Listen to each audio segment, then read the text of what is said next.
பரசுராமர் தன் தாயை எதற்காக கொன்றார் என்று உங்களுக்கு தெரியுமா? ஜமதக்னி முனிவர் ஒரு புனித யாகம் நடத்தும் போது இது தொடங்கியது.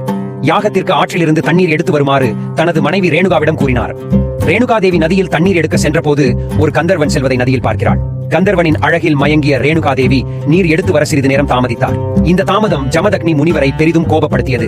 மேலும் அவர் தனது 4 மூத்த மகன்களை அழைத்து அவர்களின் தாயை கொல்ல உத்தரவிட்டார். ஆனால் அவர்களால் அத்தகைய செயலை செய்ய முடியவில்லை. இதனால் மேலும் கோபமடைந்த ஜமதக்னி முனிவர் தனது 4 மகன்களையும் கல்லாக மாற சபித்தார்.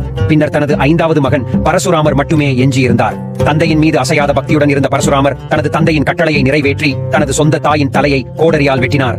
பரசுராமரின் அசைக்க முடியாத கீழ்ப்படிதலால் மகிழ்ச்சி அடைந்த ஜமதக்னி முனிவர் பரசுராமருக்கு ஒரு வரம் வழங்க முடிவு செய்தார். பரசுராமர் புத்திசாலித்தனமாக தேர்ந்தெடுத்து தனது தாயையும் சகோதரர்களையும் உயிர் தெழுப்பும்படி கேட்டார். ஜமதக்னி முனிவர் பரசுராமரின் கோரிக்கையில் உள்ள ஞானத்தை உணர்ந்து அதை அனுமதித்தார். ரேணுகாவையும் அவரது 4 மகன்களையும் மீண்டும் உயிர்ப்பித்தார்.